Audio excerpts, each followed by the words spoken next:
So imagine niyo po pinagsama-sama, ano ba ang mga sinabi nila at ito po ishi-share na napakagaling na coach. And of course, wala nang iba, si Coach Sysil. Hello, Coach Sysil. Hello din, Coach Olive. Thank you po and welcome po sa ating special topic for today. But first, ayan, papakilala mo muna ako. I am Saisil Desiree Arguesa Raniaga, nurse by profession, and I am 31 years old. Ayan, meron na rin po akong dalawang anak. Yan, nabiyayaan ako ng aking first child and ang aking second child ay isang Herbalife baby. And dahil nga po marami rin pong health issues before Herbalife Nutrition, but pinalitan ko lang po yung aking usual breakfast into a healthier breakfast. Yun ang sabi sa akin ng aking coach at ang aking nanay na palitan ko lang din po with a healthy breakfast. Ang ginawa ko po before, sinunod ko lang po yung sinabi ng coach ko, uminom po ako ng aloe tea and shake. Amazingly, ang daming nabago sa pangangatawan ko. Nakapag-lose weight po ako ng 17 pounds of body weight, 7% na body fats, at na-maintain ko po yung metabolic age ko po na mas mababa po sa actual age ko. So, ibig sabihin, gumagana yung aking digestive system younger than my actual age. Kaya mabilis po ito nagda-digest. Dahil nga po sa mga health issues na yan, mas naging ano po ako, mas naging bloated, overweight before, ayan. And of course, nung nag-start po ako sa Herbalife Nutrition, sinabi po sa akin about, may inattendan po akong event, yung Herbalife Opportunity Meeting na kung saan narinig ko doon na mayroon palang tinatawag na supervisor level o yung 50%. So dito po sa bahay po kasi, 7 po kaming umiinom, plus yung Herbalife baby ko ngayon na umagang-umaga pa lang, ang nagising na yan, sasabihin na niya, shake! At umiiyak na yan hangga't wala siyang nakikitang shake sa tabi ng kanyang bed. So, malaking tulong po sa akin yung 50%. Kung ganun po kami karami dito na umiinom sa bahay na ini-enjoy po ang products. And we are enjoying the products for 7 years already. And ito nga po, kakatapos ko lang din pong mag-exam ng isang major exam po sa buhay ko. And nakatulong po talaga yung product sa akin para makapag-isip ng maayos at hindi po ako gutumin sa aking pag-e-exam. And ito pong upcoming po na event natin na spectacular na magaganap po sa SMX. Guys, ito po yung first big event ko ng Herbalife nung nag-start po ako. And amazingly, grabe yung narinig at nakita ko doon.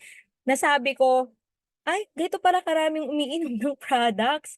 And yung mga ano doon, hindi pa yun yung mga umiinom lang o yung mga members, mga coaches pa lang yun at mga member, pero wala pa dun yung hindi pa member na umiinom na talagang na-enjoy ang Herbalife Nutrition. And doon na-inspire ako sa mga stories nila.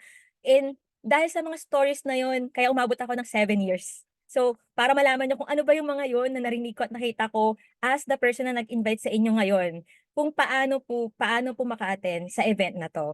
And yun nga po, with this Virtual Nutrition Club, amazingly po talaga, marami akong natutunan dito. Nung ginamit ko ang products before pregnancy, during pregnancy, and until now na nagbe-breastfeeding ako.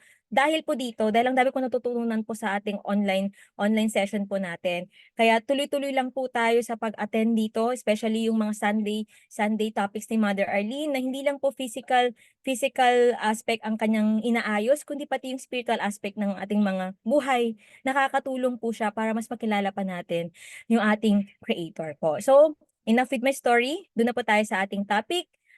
This topic is about how to lose weight according sa 12 dietitian. So, pag ikaw po talaga ay nurse, minsan po talaga hindi ka madaling maniwala sa kung ano-anong mga produkto na binibigay or sinishare sa'yo. Pero dahil nga ang Herbalife Nutrition ay scientific base po yan. At ito nga, ni-research, in-scrutinize, inaral talaga ng mga nutritionists and dietitians natin. Kaya talagang ako din, napawaw po talaga sa Herbalife Nutrition. So, yan po, next slide. So, this topic was created by Susan Bowerman, our Senior Director, Worldwide Nutrition Education and Training. And most common na question talaga ng mga tao ngayon. Yan, so next slide po. Okay, so what is the best way to lose weight? Okay. Yan. So as a global nutrition company, we believe that achieving and maintaining a healthy weight is more important than the fastest route to a short-term weight loss. So this philosophy resonates with the Global Dietetic Advisory Board o yung DAB. Ito yung mga registered dietitians and nutritionists who train and develop educational materials for our para sa ating mga independent distributors na tulad ko at tulad ng mga iba na nandito. So, para itong mga research na ito, itong educational materials na ito, maipasa po sa ating mga customers. Maipasa po sa mga nandito ngayon na mga first time attendees po. Ayan. So, next slide po. So, what do dietitians say about weight loss and dieting?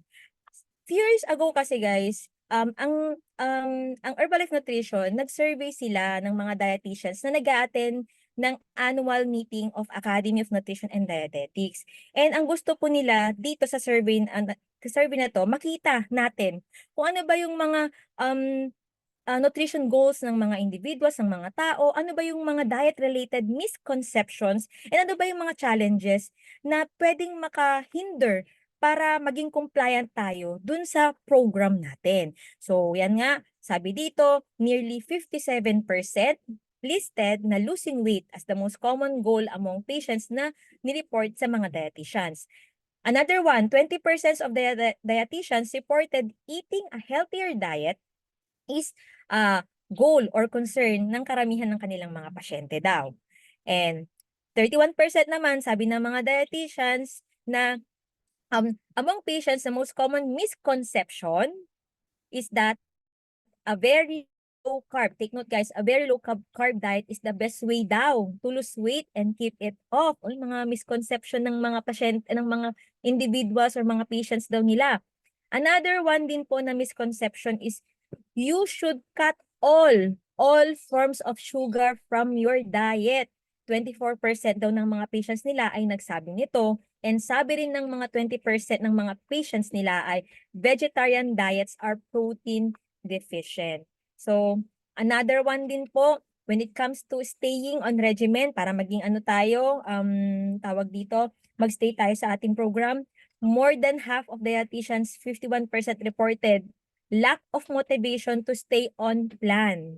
Yan, motivation daw ang kulang para magstay daw tayo as their biggest struggles daw ng mga pasyente daw nila. And another one, dietitians also observed that many of their patients struggle in the inability to control portion size. Hindi daw nila makontrol yung mga kinakain nila.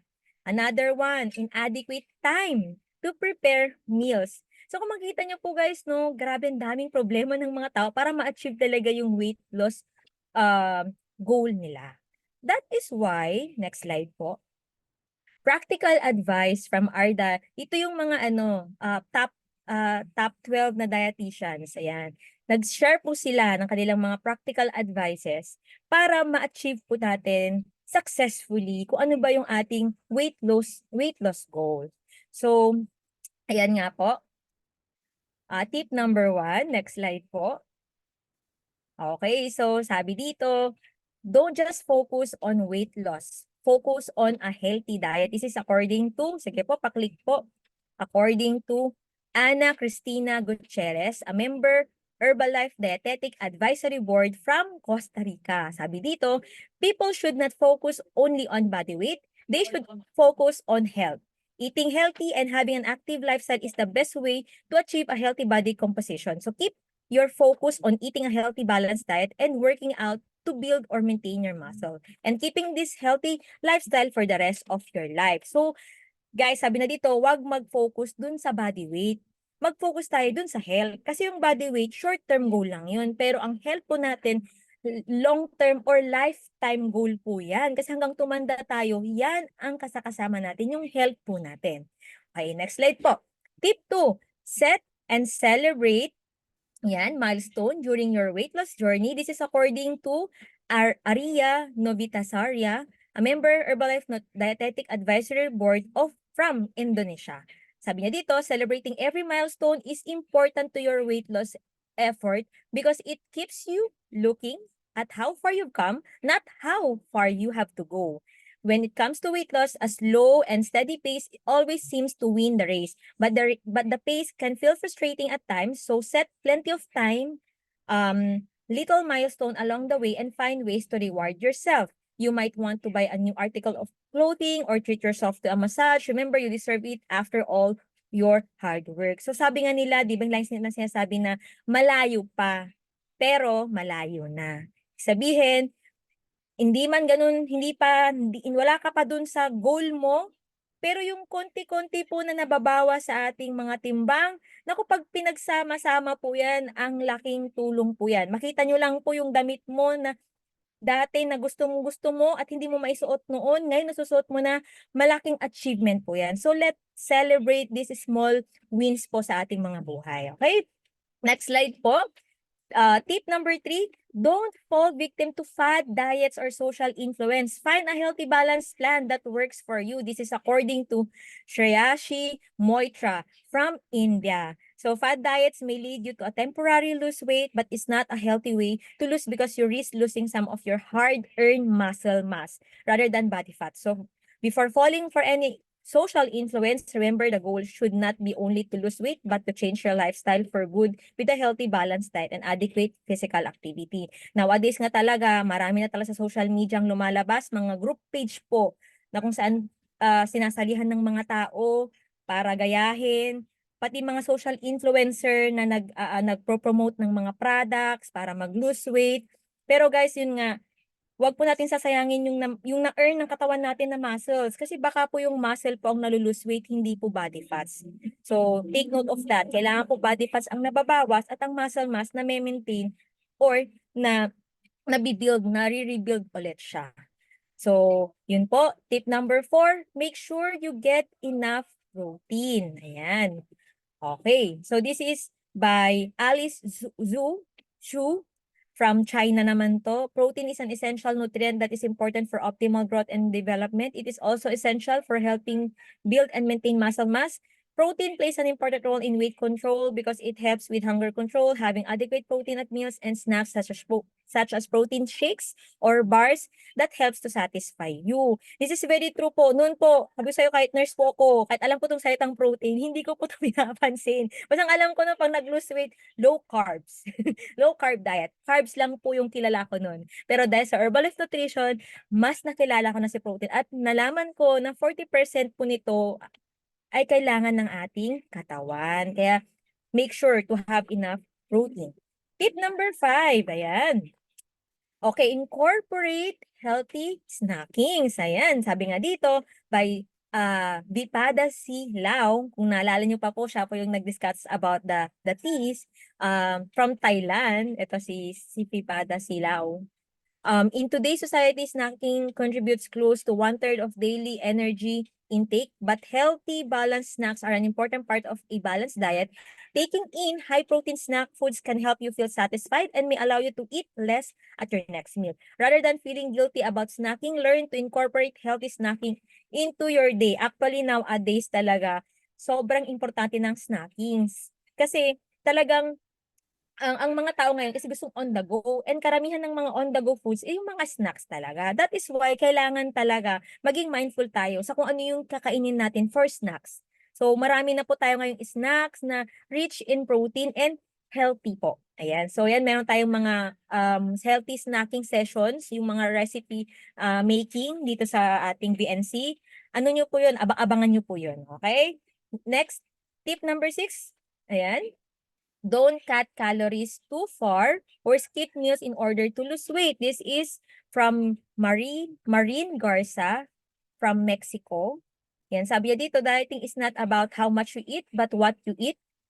Since food choice affects calorie intake the most, so extremely low-calorie diets can slow down metabolism and inhibit weight loss. Dietary modification helps you continue your weight loss journey, while diet mistakes like cutting too many calories or skipping meals can stop you from being successful. Ang alam kasi natin, magiging successful tayo pag nag-cut tayo ng sobrang calories at pag nag-skip tayo ng meals. Pero natin na nakikita na mas nagiging slow down or bumabagal pala yung metabolism natin at mas lalong hindi natin na-achieve successfully yung weight loss journey natin. Tip number 7, aim for at least 30 minutes of moderate activity every single day. This is from Hana Jang of South Korea. One of the benefits of regular exercise is that it helps to burn calories, which can help with weight loss and weight maintenance, and regular moderate activity can also help release stress. So think of ways to work more activity in your day. Yan daw. Actually, isang example talaga dito, brisk walking. Kung kayo po ay mahilig sumakay ng tricycle, eh malapit lang naman yung pupuntahan nyo, eh di why not try na palitan nyo yun. Imbis na mag-tricycle kayo or sumakay kayo, mag-walking na lang po kayo. At least, naka-less kayo ng gastos nyo ng tricycle. At the same time, nakapag-ano pa kayo ng, magkaroon kayo ng activity, moderate activity dun sa daily activity ninyo, di ba? Ay, next po, tip number 8. Learn ways to prepare quick, healthy meals by by Michelle Raker. Ayan. From USA. Sabi niya dito, planning ahead for your meals will help determine what ingredients you need to purchase and help you to stock your refrigerator, freezer, and pantry so you can prepare quick, healthy meals. Pre-preparing foods helps too. Foods that require longer cooking time, such as beans and whole grains, can be cooked in large quantities and then kept in the freezer to be used at another time. Vegetables can be washed and dried in advance for use during the week. And eating healthy is a great way to living a healthier lifestyle, but cooking healthier is the perfect way to help you maintain this healthy living. So, kailangan talaga ay matuto po tayo na mag-plan ahead para magkaroon tayo ng mga tawag dito, naka-prepare na foods na healthier na food kaysa yung bigla-bigla ka na lang mag-iisip ng kakainin mo and then pag chinek mo yung refrigerator mo, hindi pala mga hindi healthy na foods ang naka-stock doon. So, 'di ba, may tendency talaga na hindi maging successful yung ating weight loss journey. And tip number 9, learn ways to practice portion control. Ito yung isang 'di ba, isang struggle ng karamihan. Sabi ni Clara Lucia Valderrama from Colombia, portion control is a key factor in weight control. If you learn to control portion sizes, you can reduce your total calorie intake. So, isang example po dito, ako na-experience ko rin po, yung paggamit po ng maliliit na plato. Hindi naman yung maliit na sobrang maliit, makikita mo naman yung malaking plato at yung maliit, 'di ba, na plato na pangkain po talaga. Sobrang helpful siya kasi kapag maliit kasi, nilagay mo na din yung pagkain mo, mukha na siyang madami. Pero kung kasing malaking platong gagamitin mo, marami kasing space 'yon ang mangyayari. So, ang tendency parang isipin mo, "Ay, parang ang konti ng kinain ko." So, minsan talaga mind setting din, guys. So, try to use smaller plates, glasses, utensils, and serving spoon para makatulong sa atin na hindi mag-overeat. Okay. Tip number 10, learn how to read food labels. Ayan. This is by Charlotte Locke from Singapore. Sabi niya dito, knowing exactly what to eat and drink is important when you're watching your weight. Learning to read food labels helps as it gives you information on calories, nutrient content, and also sa serving size. Ako po nung nag-grocery ako before ako nag-engage sa Herbalife Nutrition, ang tagal ko sa grocery. Ang matagal ako dahil ang dami kong binibili. But this time, kaya ako nagtatagal sa grocery dahil masyado na akong ok, hindi. Talagang binabasa ko ng maayos yung nutritional label. I make sure na may naka-incorporate dito na nutrients, vitamins and minerals, and at the same time, yung protein content and yung calories niya. Kung ilan bang calories nito, kung mataas ba ang protein intake nito, kasi marami na rin po talaga sa grocery yung mga fortified or incorporated na siya ng mga vitamins and minerals. So, much better lagi po tayong magbabasa ng nutritional label. Doon po tayo magtagal sa pagbabasa, okay? And tip number 11, start your day, ayan, with a balanced breakfast.